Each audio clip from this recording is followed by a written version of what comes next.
Potentiometry.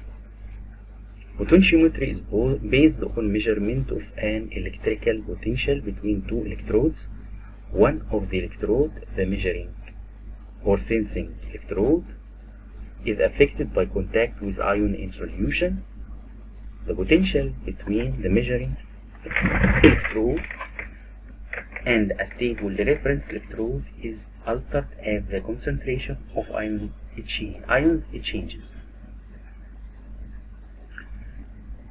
Potentiometry methods are best suited for measurement of ion electrolyte such as sodium potassium chloride. The voltage changes is a complex function of the concentration of each ion and is described in a logarithmic relationship called the Nernst equation. This is a potentiometer, sensing electrode and the reference electrode. Potentiometry measures the activity of the ion or effective concentration of the ion in the solution because ions interact with each other and with water in a real-world sample. Clinical specimens are not ideal. Measuring the actual concentration of an ion requires an infinitely dilute solution where all of the ion interaction disappear. The difference between effective concentrations that is measured by the electrode in the laboratory and the actual concentration in the ideal dilute solution is described by the activity coefficient. The activity coefficient is constant under specified conditions. However, difference in heat, pH, ionic strength, sample mixture can alter the relationship between the measured activity and the resulted concentration.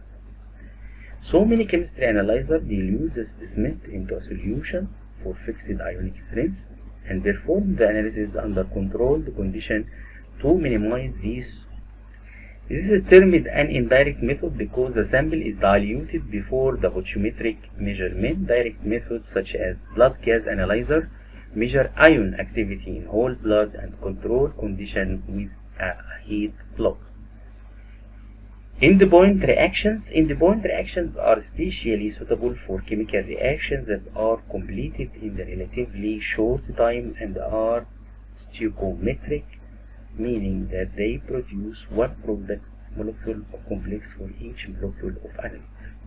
For example, reaction of albumin with dichromocorizol purple produce a colored complex. If the reaction is allowed to continue until all the albumin present in the solution has reacted and the maximum amount of colored product has formed, the color at the end of the reaction reflects the total amount of albumin as albumin dyes complex. Endpoint reaction can measure the creation of product or the loss of reactant. If the method measures the creation of a product, the absorbance is higher at the end point than at the start point called an end-up reaction. An end-up reaction. If the method measures the disappearance of a reactant, the absorbance is lower at the end point than at the start point called an end-down reaction. Rate reactions. If the analyte is an enzyme, a molecule which can catalyze the conversion of unlimited number of agent molecules termed substrates to product, the amount of product at the end point would not reflect the amount of enzyme. Instead, the end point would reflect the amount of substrate that was present. For these reasons, enzyme activity is determined by a rate reaction rather than an endpoint reaction. In such cases, determination of the enzyme concentration is based on how fast a fixed amount of substrate is converted to product. The more enzyme present, the faster the conversion. Examples of enzymes that are often measured in the clinical laboratory include lipase, a digestive enzyme measuring in the pancreatic diseases, Alanine aminotransferase, an enzyme responsible for interconversions of the amino acids measured in the liver diseases. Rate reaction can measure the appearance of a product or the disappearance of substrate. If measuring the appearance of a product, the absorbance increase with time, called a rate up reaction. If measuring the disappearance of a substrate, the absorbance decrease with time, called a rate down reaction. This is time of the initial reading, time of the final reading, and this is absorption change between time 1 and time 2. Absorption and time.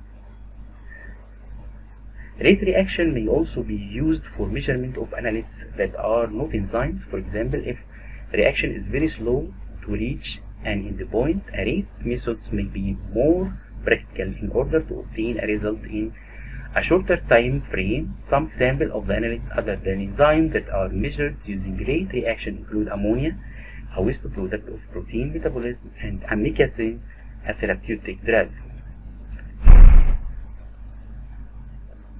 A calibration. A calibration is an important process that links the analytical signal with the concentration of analyte. Calibration uses a series of solutions containing the analyte at known concentration and observes the signal produced at each concentration. These results can be expressed as a calibration curve. The purpose of the calibration curve is to establish a relationship between the concentration of the analyte and the magnitude of the optical or potentiometrical signal given by the measuring device. The relationship can be linear or non-linear, such as logarithmic or exponential. Linear, calibrator and signal, calibrator and signal. Linear and non-linear, linear. The calibration curve in panel A shows the signal rising linearly with increasing concentration of analyte. The curve in the panel B, the signal falling in the non-linear fashion with rising analyte concentration. Interpretation connecting the points on the calibration plot to form the best fit line or curve establishes an expected signal for the range of concentration of analyte that fall between the lowest and the highest calibrator. The signal from a sample can be compared to the calibration curve, and the concentration of analyte that produce that signal can be determined. One of the challenges in the calibration process is the determination of the highest and lowest signal that can be reliably measured and related to a concentration of analyte. The limit of measurement are dictated in part by properties of the methods, in part by properties of the instrument being used for the test. The laboratory and the manufacturer that develop a test methods typically determine the analytic measurement rate, also known as dynamic range, that define the lowest to highest measurable quantities. Organizations such as clinical and laboratory standard institutes publish guidelines for the determination of AMR and other characteristics of clinical assays. Ideally, all samples being analyzed would give signals that are within the AMR. However, the real-life clinical assays, this is often not the case. When a signal is outside the AMR, the concentration of analyte in the patient sample can be determined with confidence. If the signal is below the AMR, the result is typically reported as less than the lower end of the AMR or less than the lowest calibrator used in the clinical laboratory. If the signal is above the AMR, the result may be reported as greater than the upper limit of AMR or greater than the highest calibrator used in the lab. Alternatively, the sample may be diluted to bring the analyte concentration within the AMR and reanalyzed. The measurement value on the diluted sample is then multiplied by the dilution factor to determine the concentration in the original sample.